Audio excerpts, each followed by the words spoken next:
तो new series. तो series में जैसे कि आपको पता है हम जेईई मेंस 2024 के जनवरी अटेम्प्ट के जितने भी फिजिक्स के क्वेश्चंस आए हैं उनको करें टर्न बाय टर्न डिस्कस। तो आज का जो टॉपिक है वो है कैपेसिटर। तो कैपेसिटर के टोटल 6 क्वेश्चंस आए थे इस अटेम्प्ट में, उनको हम करेंगे आज discuss. So let's start. So आज का हमारा जो पहला क्वेश्चन है वो है ये, two identical capacitors are there, okay, जिनकी कैपेसिटेंस है कितनी C. One of them is charged to a potential V, okay, and other to potential 2V. The negative ends of both are connected. दोनों के negative and आपने जोड़ दिए, उसके बाद उनके पॉजिटिव एंड्स जब आपने जोड़े तो आपने ये बताना है कि इनकी एनर्जी का डिक्रीमेंट कितना हुआ, what is a decrease in the energy. So हम देखते हैं कि हुआ क्या होगा। तो उसको करने के दो मेथड है। तो पहले हम कंसेप्चुअल मेथड देखते हैं कि एक्चुअली में होता क्या है। जब भी आप किसी कैपेसिटर को करते हैं चार्ज, तो उस पर पोटेंशियल डिफरेंस के कारण एक चार्ज स्टोर हो सकता है। कितना? पहले वाले को आपने V से चार्ज किया तो उस पर आ जाएगा CV चार्ज, लाइक दिस। दूसरे वाले को आपने 2V पोटेंशियल से चार्ज किया तो कैपेसिटेंस सेम होने के कारण उस पर जो चार्ज आएगा वो आएगा 2CV यहाँ और -2CV ऐसा। तो ये कैपेसिटर इंडिविजुअली V पोटेंशियल और 2V पोटेंशियल से चार्ज हो चुके थे। अब आपने इनकी नेगेटिव प्लेट्स को जोड़ दिया और इनकी पॉजिटिव प्लेट्स को जोड़ दिया। अब कंसेप्ट क्या कहता है, जब हम इनके पोलैरिटीज़ को जोड़ते हो, इन कैपेसिटर को आप कनेक्ट करोगे तो इनमें चार्ज डिस्ट्रीब्यूट होगा, लेकिन कब तक? जब तक इनके पोटेंशियल सेम ना हो जाए। Distribution till there V is same. This is a concept जो आपको याद करना। तो इनके पोटेंशियल जब तक सेम ना हो जाए, इनके बीच में चार्ज डिस्ट्रीब्यूट होता रहेगा। ओके, अब टोटल चार्ज कितना सिस्टम के अंदर, इस पे कितना चार्ज CV, इस पे कितना चार्ज 2CV। टोटल चार्ज जो डिस्ट्रीब्यूट होना चाहिए वो है 3CV। अब कैपेसिटेंस सेम होने के कारण जो फ्यूचर में चार्ज डिस्ट्रीब्यूट होगा वो कुछ ऐसा हो जाएगा। दोनों की कैपेसिटेंस सेम है तो टोटल चार्ज जो मुझे डिस्ट्रीब्यूट करना है वो है आपका 3CV। तो उसका आधा वाला पोर्शन ऊपर जाएगा और आधा वाला पोर्शन नीचे आएगा। तो this is the final charge distribution of each capacitor. ये बात आपको क्लियर होनी चाहिए। तो ये किस कंसेप्ट पे बेस्ड था? Potentially same. ओके, अब इनसे बोला what is the loss of energy. तो लॉस ऑफ एनर्जी का फॉर्मूला, पुरानी वाली पोटेंशियल एनर्जी ऑफ सिस्टम, नई वाली पोटेंशियल एनर्जी ऑफ सिस्टम, वो आप करो कैलकुलेट। पोटेंशियल एनर्जी का फॉर्मूला Q² / 2C। तो पहले वाले की एनर्जी Q² / 2C, दूसरे वाले का charge Q² / 2C। This is अ पुरानी वाली पोटेंशियल एनर्जी। और नई वाली कितनी है?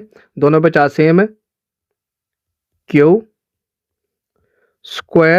/ 2C, लेकिन कितने कैपेसिटर्स हैं?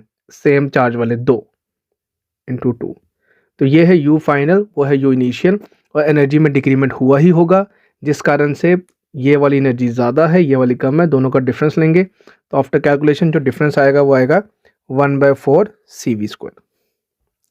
तो दिस इज मेथड नंबर 1।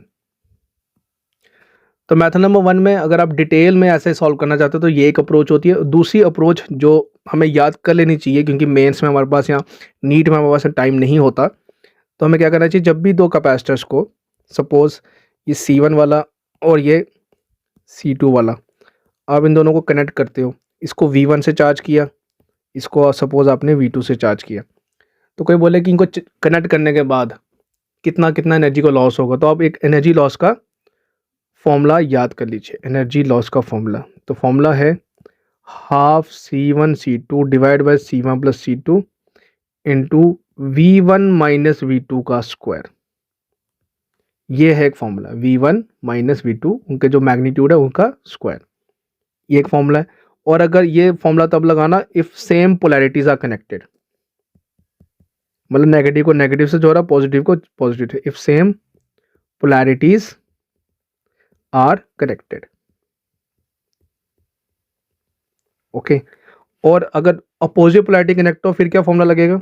फिर फॉर्मूला लगेगा ये ½ C1 C2 upon C1 + C2 V1 + V2 का होल स्क्वायर। तो ये नीचे वाला फॉर्मूला कब लगाना चाहिए आपको? If opposite polarities are connected. तो this is the formula, this is approach. तो मेरी मानो तो आप ये वाला फॉर्मूला याद कर लीजिए, ज़्यादा बेटर है, क्योंकि कॉम्पिटिटिव पेपर्स में हमें इतना टाइम नहीं मिलेगा कि हम वो पूरा एक एक चीज़ डिटेल में निकालें। तो this is a method number 2।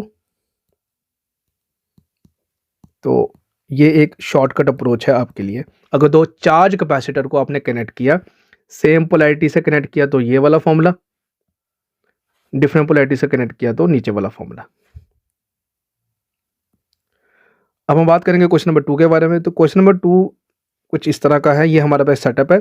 तो गैल्वेनोमीटर भी दे रखा है जिसकी रेजिस्टेंस है 2 ओम, वो कनेक्शन में ऐसे बना रखा है। तो आपने बताना कि दो कैपेसिटर C1 और C2, तो C1 C2 में कितना कितना चार्ज आएगा। तो लेट्स अप्रोच द क्वेश्चन। तो C1 C2 पर अगर हम फोकस करें तो उन्होंने एंड में कितना चार्ज स्टोर किया होगा, वो उस बात पे डिपेंड करता है कि what is the potential difference, what is the potential difference across the capacitors. तो सारा सवाल जो डिपेंड कर रहा है वो डेल्टा वी पे डिपेंड कर रहा है, जो कैपेसिटर फील कर रहे हैं। तो अगर आप देखें स्टेडी स्टेट में, आखिरी स्टेट में जो होगा, कैपेसिटर ओपन माना जाएगा। तो जो करंट अल्टीमेटली फ्लो करेगा, तो करंट जो अल्टीमेटली फ्लो करेगा वो कुछ इस पैसेज से करेगा, ये, फिर 4 ओम से, फिर गैल्वेनोमीटर जो खुद 2 ओम का है, और फिर ये 6, और फिर ये। This is the path of the current at the steady state. तो रास्ते में रेजिस्टेंस कितना आया, 4, गैल्वेनोमीटर का 2 और 6, तो ये हो जाएगा हमारा 12। तो करंट कितनी आएगी सर्किट में, सर्किट में करंट आएगी आपकी 6 डिवाइड बाय 12 ओम का register. This is a current in the circuit. Okay, तो करंट इतनी आ गई। तो अगर आपको करंट मिल गई तो आप पोटेंशियल मार्क कर सकते हैं। कैसे, मान लीजिए मैंने बैटरी यूज़ की है, तो यहाँ पे मैं ज़ीरो पोटेंशियल लिख सकता हूँ। ये ज़ीरो पोटेंशियल की जगह, तो ये वाली जगह हाई पोटेंशियल 6 हो गया। तो जब आप 4 ओम के क्रॉस मूव करेंगे और हाफ की करंट आपके पास है, तो डेल्टा वी का फॉर्मूला किसी भी रजिस्टर से क्या होता है, आई इंटू आर। तो 4 ओम से जो फॉर्मूला आप ये अप्लाई करेंगे तो 4 ओम के क्रॉस ड्रॉप आएगा 4 इंटू 1/2, डेट इज 2 वोल्ट का ड्रॉप। मतलब यहाँ से यहाँ जाते हैं तो 2 वोल्ट का नुकसान होगा। तो इस जगह का जो पोटेंशियल होगा वो होगा 4 वोल्ट, क्योंकि 2 वोल्ट का नुकसान करना है। फिर अब आप यहाँ से यहाँ जाएंगे तो गैल्वेनोमीटर 2 ओम का है, तो नुकसान कितना का होगा, आई आर करेंगे, आई आर हो जाएगा 1। तो यहाँ से 1 वोल्ट का नुकसान होगा, तो यहाँ पोटेंशियल हो जाएगा 3।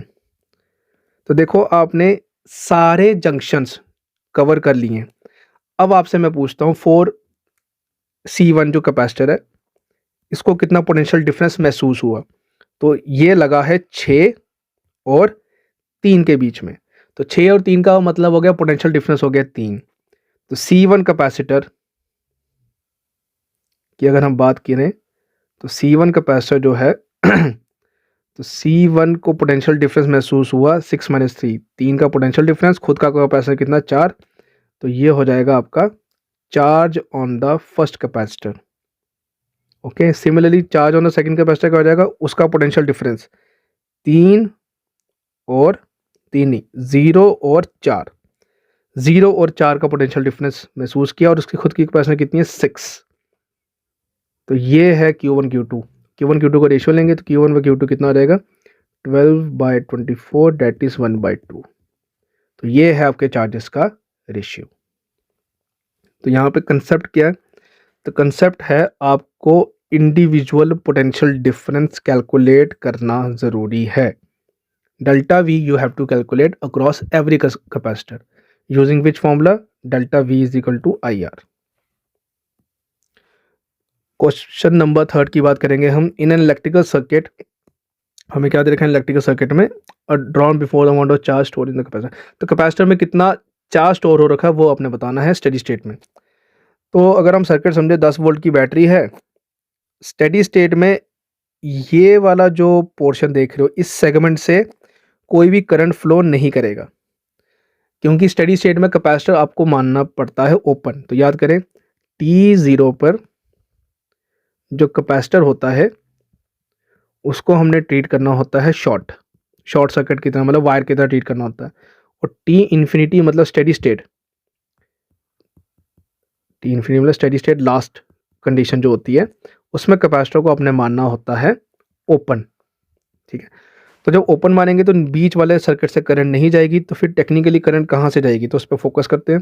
तो करंट हमारी जाएगी यहाँ, यहाँ इस सेगमेंट से। इसका मतलब ये जो रेजिस्टेंस है R2, इसको बनाने ना बनाने से कोई असर नहीं पड़ेगा, आप इसको निगलेक्ट कर सकते हो स्टेडी स्टेट में। तो हमारे जो काम के रेजिस्टर होंगे वो हो गए 6 और 4, तो टोटल रेजिस्टेंस कितना हो गया 10, बैटरी कितने की 10, तो करंट जो फ्लो कर रहा होगा वो भी 10 का ही कर रहा होगा। तो 10 का नहीं 1 का, तो current in the circuit will be delta Y by R, that will be 10/10 and current होगी 1 एम्पेयर। अब 1 एम्पेयर की करंट तो आपको मिल गई है, तो आपको पोटेंशियल मार्क करनी चाहिए। तो पोटेंशियल कैसे मार्क करेंगे, देखो ज़रा, यहाँ पे पोटेंशियल कितना 10 मान लीजिए, यहाँ पे भी आपका 10 का पोटेंशियल, ओके, यहाँ तक भी सेम पोटेंशियल। अब आप जब यहाँ से यहाँ जाएंगे तो आपका नुकसान होगा, कितने का नुकसान होगा, 6 वोल्ट का नुकसान होगा, क्योंकि डेल्टा वी का फॉर्मूला क्या होता है, डेल्टा वी का फॉर्मूला होता है आई इंटू आर। तो आई कितनी 1 एम्पेयर, रेजिस्टेंस कितना 6, तो नुकसान कितने का 6 वोल्ट का नुकसान होगा।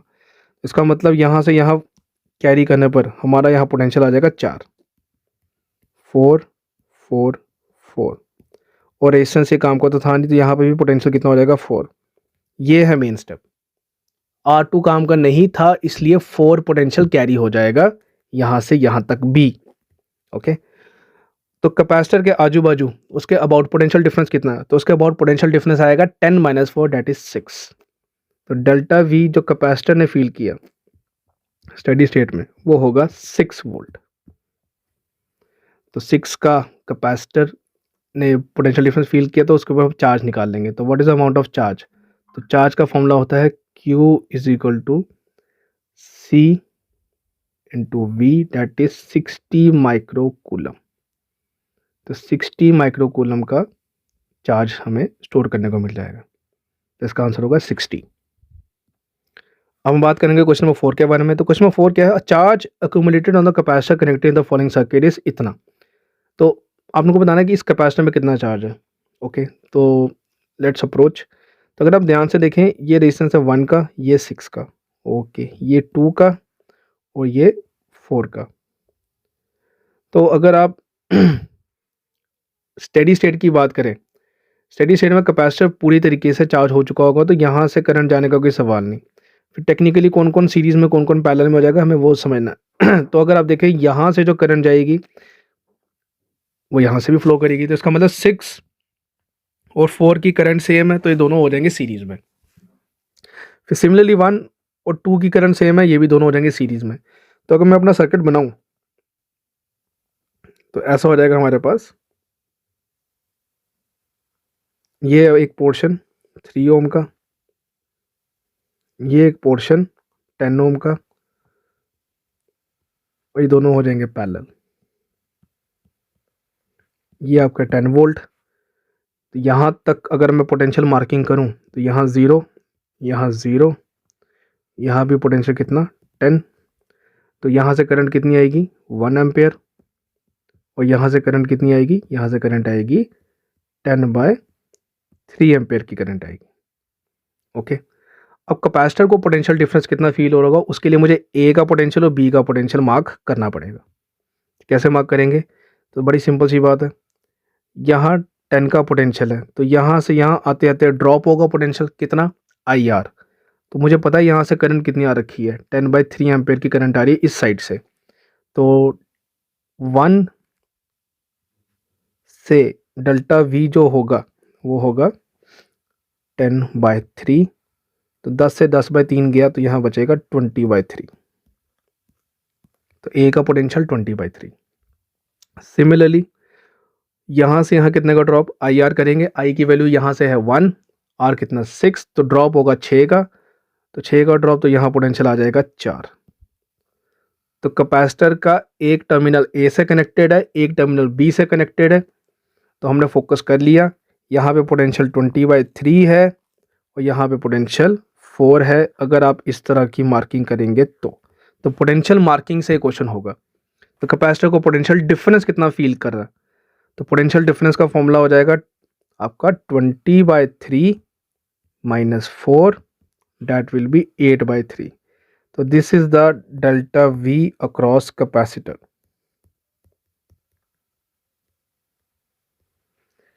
ठीक है, तो 8/3 का आपका पोटेंशियल डिफरेंस आ गया। तो कैपेसिटर की वैल्यू आपको पता ही है, तो चार्ज आ जाएगा। तो चार्ज का फॉर्मूला कितना हो जाएगा, Q is equal to C into delta V. I hope हमें कैपेसिटर की वैल्यू दे रखी है कितनी, 150 माइक्रोकूलम। तो क्या आ जाएगा 150 इंटू 8/3, ये कैंसिल हो गया, ये आ जाएगा 50। तो आंसर आएगा 400 microcoulomb. This will be the charge. तो 400 microcoulomb is the charge on this particular capacitor in steady state, क्योंकि स्टेडी स्टेट में इस कैपेसिटर से करंट नहीं जाएगी। अब हम बात करेंगे क्वेश्चन नंबर 5 के बारे में। तो क्वेश्चन नंबर 5 में क्या है, क्वेश्चन नंबर 5 में अ कैपेसिटर इतना is charge to a potential 12 volt, okay, and connected to a 6.4 milli henry inductor to produce oscillations. ठीक है, the maximum current in the circuit would be. तो ये LC oscillation का question है। तो LC oscillation में क्या होता है कि टोटल एनर्जी जो होती है वो कांस्टेंट होती है, एनर्जी इज बेसिकली कांस्टेंट। ठीक है, तो कुछ कभी कभी एनर्जी कैपेसिटर के पास होती है, कभी कभी एनर्जी आपकी इंडक्टर के पास होती है। और ऐसा भी हो सकता है कि कैपेसिटर की मैक्सिमम एनर्जी और इंडक्टर की मैक्सिमम एनर्जी वो दोनों होते हैं सेम। तो कैपेसिटर की मैक्सिमम एनर्जी का फॉर्मूला क्या हो जाएगा, Q0 square by 2 times C, और इंडक्टर की मैक्सिमम एनर्जी का फॉर्मूला हाफ L I0 का स्क्वायर। तो कहने का मतलब कैपेसिटर की मैक्सिमम एनर्जी और इंडक्टर की मैक्सिमम एनर्जी दोनों आएंगी सेम। तो अगर हम डेटा पुट करें तो क्या क्या आएगा, चेक करते हैं। Q0 का फॉर्मूला CV, तो 100 माइक्रो इंटू 12 का square whole divided by 2 times C, 100 micro, and that should be equal to half inductor कितना 6.4 मिली इंटू I0 का स्क्वायर। तो इसको हम करेंगे solve. So after solving the calculation part, तो हमें I0 की वैल्यू मिल जाएगी 3/2। तो 3/2 will the peak current in the inductor, तो दैट विल बी 1.5 एम्पियर। तो अब सवाल है व्हाट इज अ कंसेप्ट। तो हमारा कंसेप्ट ये है कि मैक्सिमम एनर्जी इन इंडक्टर और कैपेसिटर दोनों होते हैं सेम एलसी ऑसिलेशन में। एलसी ऑसिलेशन में कभी कभी एनर्जी कैपेसिटर के पास और कभी कभी एनर्जी इंडक्टर के पास आपस में ही ऑसिलेट करती रहती है, और हमें फॉर्मूले याद होने चाहिए थे। तो दिस वाज द कंसेप्ट। अब हम बात करेंगे क्वेश्चन नंबर 6 के बारे में। तो क्वेश्चन नंबर 6 में है हमारे पास एक 16 ohm wire which is bended to form of square. ठीक है, एक वायर थी, उसको हमने स्क्वायर की शेप में इस तरह बेंड कर दिया। ठीक है, और 9 वोल्ट की बैटरी हमने लगा दी जिसका खुद का इंटरनल रेजिस्टेंस कितना 1 ohm across one of the sides. तो किन्हीं दो साइड्स के अक्रॉस हमने इस तरह अपना कनेक्शन कर दिया बैटरी का। ठीक है, और हर साइड का रेजिस्टेंस आपको पता ही है 4 ओम तो हो गई। अब उसने बोला एक कैपेसिटर लगाया आपने across one of its diagonals, across one of its diagonals. तो दो किन्हीं भी एक डायगोनल के अबाउट उसने 4 माइक्रो फैरेड का एक कैपेसिटर लगा दिया। ठीक है, ओके। आपने बताना what is the energy stored in the capacitor, कितनी एनर्जी वो मैक्सिमम से मैक्सिमम स्टोर कर सकता है। तो मैक्सिमम से मैक्सिमम मतलब उसमें से करंट फ्लो नहीं होना चाहिए, उसकी बात चल रही है। तो फोकस करेंगे हम डायग्राम पे। तो अगर मैं रजिस्टर वगैरह भी बना दूं सारे, क्योंकि मुझे पता स्क्वायर शेप का 16 रजिस्टर था, तो एक एक साइड का रजिस्टर हो जाएगा 4 ओम। तो टेक्निकली ये डायग्राम कुछ ऐसे भी बनाई जा सकती है, 4 4 4 और 4। Got it, okay. अब करंट कैसे फ्लो करेगा, तो करंट अगर फ्लो करा यहाँ तक करंट आएगा, कैपेसिटर से करंट जाना नहीं है, तो करंट आपका दो हिस्सों में बटेगा। एक पार्ट यहाँ जाएगा और एक रिमेनिंग पार्ट यहाँ से जाएगा। ये मतलब ये तीनों पोर्शन जो आप देख रहे हो, ये तीनों के तीनों सीरीज में आ जाएंगे, क्योंकि तीनों की करंट सेम है। अगर ये बात होगी तो मेरी डायग्राम सिंप्लीफाई हो जाएगी थोड़ी सी। क्या सिंप्लीफाई हो जाएगी? नीचे वाला रेजिस्टेंस कितना हो गया 12, तो अगर इसको मैं अगर साइड पे बनाऊं तो मेरी डायग्राम क्या बनेगी 9 इंटरनल रेजिस्टेंस 1 ओम, ओके, ये 4 और नीचे वाला पार्ट 12। ठीक है, तो 4 और 12 का पैरेलल कॉम्बिनेशन हो गया। 4 और 12 का parallel combination will be 48/16, that will B 3। तो इन दोनों का इफेक्ट आ जाएगा 3 का, तो ये दोनों 3 हो गए, फिर 3 और 1 4 हो जाएगा। तो टोटल रेजिस्टेंस जो सर्किट में हो गया वो हो गया 4। तो current will be 9 divide by 4। Okay, अब ये करंट है और ये करंट यहाँ आते आते दो पार्ट्स में डिवाइड हो जाएगी। इन दोनों का रेशियो कितना है 1:3। तो अगर रेजिस्टेंस का रेशियो 1:3 का है तो करंट का रेशियो 3:1 का होगा। 3:1 का मतलब 3/4 और एक जगह जाएगी 1/4। तो करंट का ही 3/4 और 1/4 करेंगे तो यहाँ से करंट जाएगी 3/4, दैट विल बी 27/16 और नीचे वाले साइड से करंट जाएगी 1/4, दैट विल बी 9/16। तो this is the calculation part अगर आप नीचे वाले पार्ट को सॉल्व करेंगे तो हमें करंट का आइडिया लग गया। तो इसका मतलब यहाँ से लेकर यहाँ तक जो करंट जा रही है डेट इज़ 9/16। तो मैं यहाँ से लेकर यहाँ तक कितना पोटेंशियल ड्रॉप महसूस होगा वो निकाल लेता हूँ।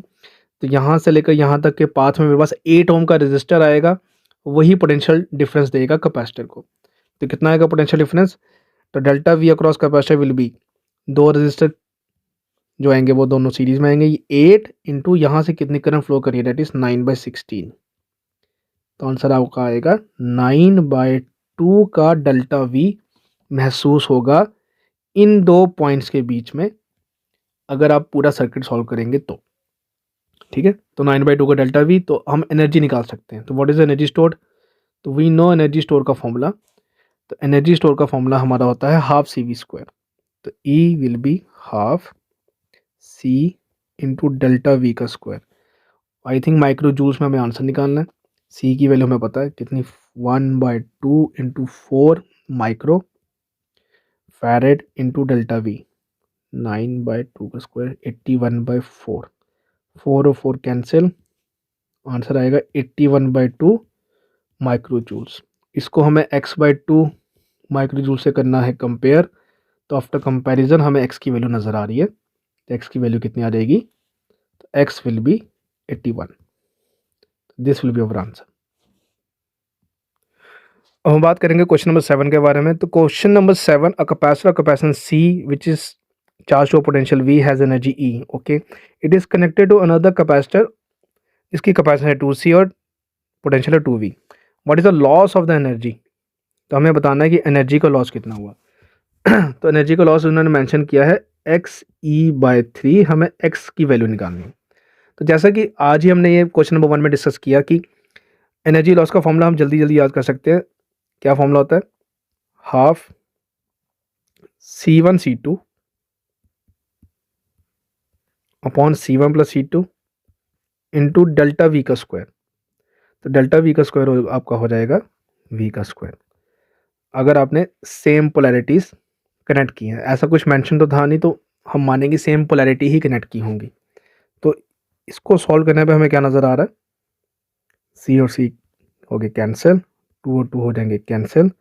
तो आंसर आएगा CV²। This is the energy loss. लेकिन हमें E की टर्म में आंसर निकालना, तो E एक्चुअली में क्या था? तो E एक्चुअली में था उसकी पुरानी एनर्जी। तो E है हमारे पास हाफ CV²। इस कंटेंट को क्वेश्चन में E कहा गया है। तो हम एनर्जी लॉस को अगर इसके हिसाब से बात करें तो CV² का मतलब क्या हो गया? 2 टाइम्स E। तो ये हो गया अब 2 टाइम्स E। तो एनर्जी लॉस की वैल्यू 2 टाइम्स E। तो लेकिन हमें एनर्जी लॉस को जो है कुछ इस तरह से रिप्रेजेंट करना है, तो हमें x की वैल्यू मिल जाएगी। तो सॉल्व करने के बाद हमें x की नज़र आ रहा है, x = 6। तो डेटा के अकॉर्डिंग मैनिपुलेशन करने के बाद हमें ये आंसर मिल जाएगा। अब काम की बात जो हमें याद होनी चाहिए वो ये है कि एनर्जी लॉस के फॉर्मूले क्या होते हैं। तो एनर्जी लॉस का फॉर्मूला ये होना चाहिए, if same polarities are connected. अब बात करेंगे क्वेश्चन नंबर 8 के बारे में। अब क्वेश्चन नंबर 8 में है, a parallel plate capacitor of plate separation 5 mm, ठीक है, इनके बीच में सेपरेशन है आपका 5 mm का, गॉट इट।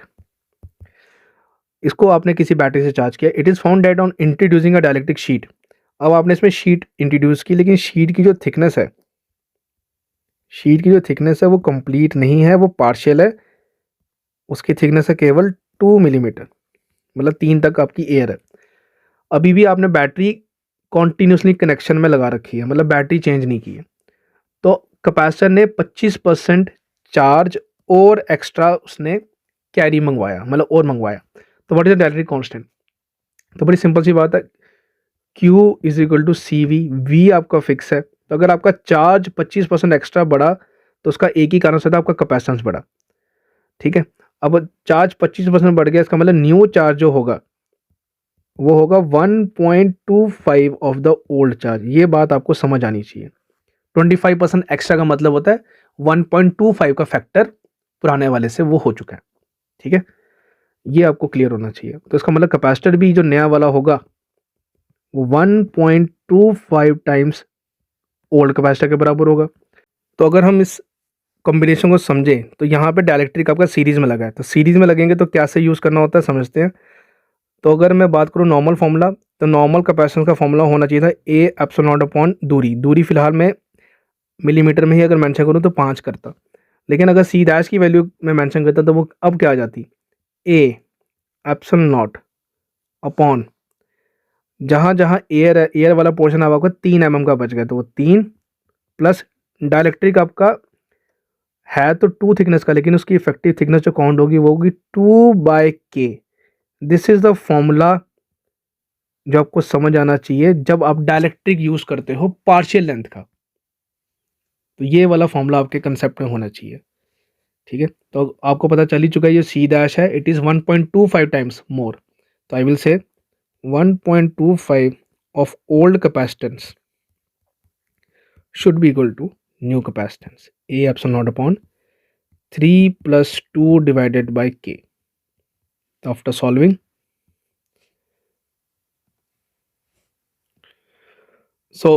अपनी कैलकुलेशंस को सॉल्व करने के बाद हमें जो आंसर मिलेगा वो मिलेगा लाइक दिस। K की वैल्यू हमारे पास आ रही है 2, तो ये हमारा आंसर होगा।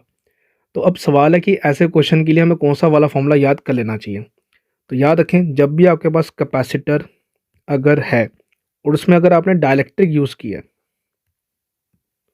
उसमें अगर आपने डायलेक्ट्रिक यूज़ किया है और वो भी के डायलेक्ट्रिक कांस्टेंट का और पार्शियल लेंथ का, मान लीजिए लेंथ है आपके पास टी और आपके पास जो पुरानी स्पेस थी प्लेट्स के बीच में वो है डी, तो इसको कैसे यूज़ करना है जल्दी। तो सी डैश न्यू कैपेसिटर का फॉर्मूला हो जाएगा A epsilon not upon effective gap.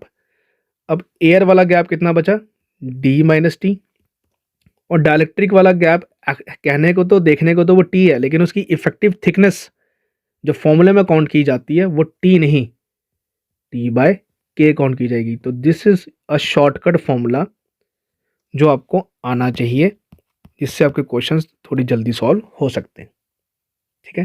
तो this is all from our side. तो हमने कैपेसिटर्स के जेईई मेंस 2024 के 8 क्वेश्चन जो आए थे उन सबको कर लिया है डिस्कस। तो नेक्स्ट वीडियो में मिलेंगे नए टॉपिक के साथ। So thank you.